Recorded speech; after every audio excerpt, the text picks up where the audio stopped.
L'initiative Maghreb oléagineux, initiée par Terre Univia en 2019 et cofinancée par l'Union européenne, s'inscrit dans l'ambition d'une agriculture performante et respectueuse de l'environnement. Elle vise à accroître la production nationale de colza et de tournesol.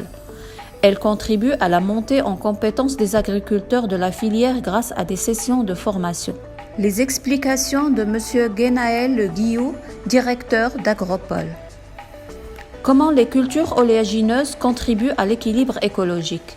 Alors, les cultures oléagineuses, en fait, elles présentent un intérêt agronomique pour les exploitations agricoles au Maroc.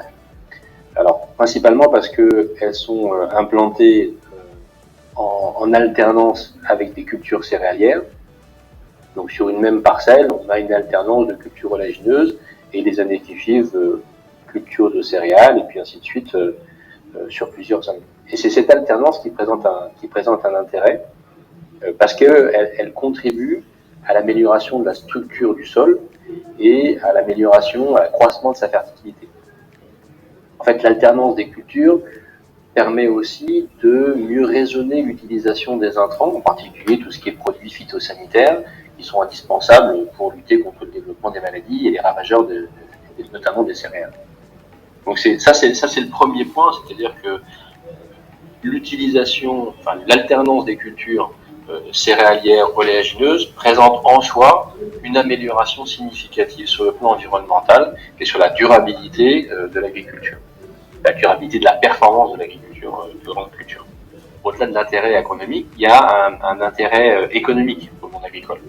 En effet, la culture oléagineuse permet par l'alternance aussi d'augmenter les rendements de la culture de blé qui suit. Donc en fait, on dit qu'en moyenne, le potentiel est de plus de 20% sur les rendements de blé qui suit. Donc on a un effet positif aussi sur l'aspect économique, parce que forcément l'agriculteur a une rentabilité meilleure avec sa culture oléagineuse et sur le blé qui suit. Donc la production nationale en bénéficie. Certes, les cultures oléagineuses présentent un intérêt en termes d'équilibre écologique, mais en fait elles ont un intérêt beaucoup plus large qui est carrément la durabilité de l'agriculture. Quel bilan faites-vous à ce jour de ce programme? Alors c'est un programme qui a été élaboré, qui a été conçu pour apporter un package de solutions techniques aux producteurs. La culture est relativement nouvelle qui concerne le colza, c'est moins le cas pour le tournesol, mais l'idée c'est quand même de leur apporter un package de solutions de sorte à les accompagner dans la relance du tournesol et le démarrage du colza. Mais c'était également dans le but de mettre en place un réseau de conseillers agricoles, de sorte à accompagner les agriculteurs sur la durée et faire en sorte qu'ils puissent avoir des référents techniques vers lesquels se retourner pour avoir des solutions. Le programme, il a formé 103 prestataires de services et également on a formé près de 130 conseillers agricoles qui sont ceux qui constituent le fameux réseau sur lequel le monde agricole pourra s'appuyer demain pour avoir d'autres conseils. En parallèle, on a réalisé des journées au champ, qui sont en fait des moments où on fait venir le monde agricole, les agriculteurs dans les champs à différents moments du cycle de la culture. Et donc là, il y en a 137 journées qui ont été organisées et plus de 3500 agriculteurs ont bénéficié de ces journées au champ. En fait, en plusieurs sessions tout au long de l'année, de sorte à ce que chaque étape clé de la culture fasse l'objet d'un module spécifique et qui est dispensé au moment où, sur le terrain, la culture est en situation, de sorte à pouvoir avoir une interaction avec le monde agricole dans une situation concrète. On a également mis en place des plateformes de présentation des variétés de colza et de tournesol. Et enfin, on a réalisé un certain nombre d'outils pédagogiques destinés au monde agricole aussi, pour soutenir le réseau de conseillers agricoles dans son travail de demain. Donc c'est constitué de guides au sens papier, mais également d'un certain nombre de vidéos qui pourront faciliter la diffusion des bonnes pratiques au monde agricole.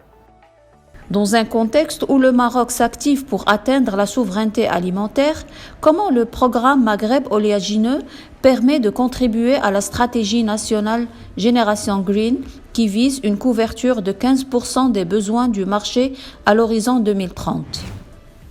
Les acteurs de la filière oléagineuse marocaine et dans la stratégie Génération Green, se sont donné l'ambition de couvrir 15% des besoins du marché à l'horizon 2030. Alors 15% des besoins du marché, ça représente 144 000 tonnes de graines et 80 000 hectares de production, colza et tournesol confondus.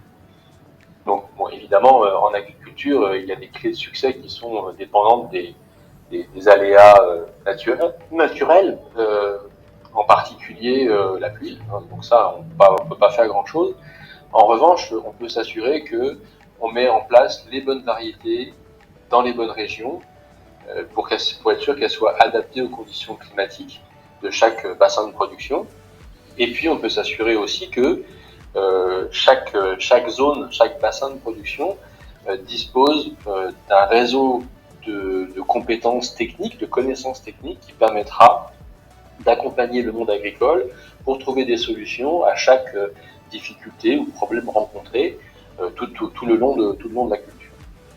Donc c'est évidemment deux éléments parmi d'autres, mais l'interprofession marocaine Foléa s'occupe de traiter les autres problématiques. En ce qui concerne le programme macabre oléagineux, ces deux éléments que sont la disponibilité de semences de qualité, performantes et adaptées au contexte marocain et le développement de connaissances et de compétences disponibles sur le terrain pour répondre aux problématiques du monde agricole, on l'a vu, ont été largement mises en place et je ne doute pas qu'elles contribueront de manière significative à atteindre les résultats attendus par la filière marocaine.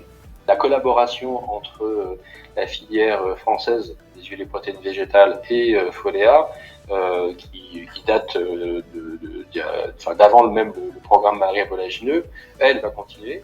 Et on est déjà en train de réfléchir à de nouveaux programmes parce qu'évidemment il y a d'autres actions à conduire et la combinaison des compétences marocaines et françaises dans un programme de coopération permettra de trouver des solutions aux différentes problématiques rencontrées pour le développement des cultures. Donc oui, ça va continuer, mais sous une autre forme.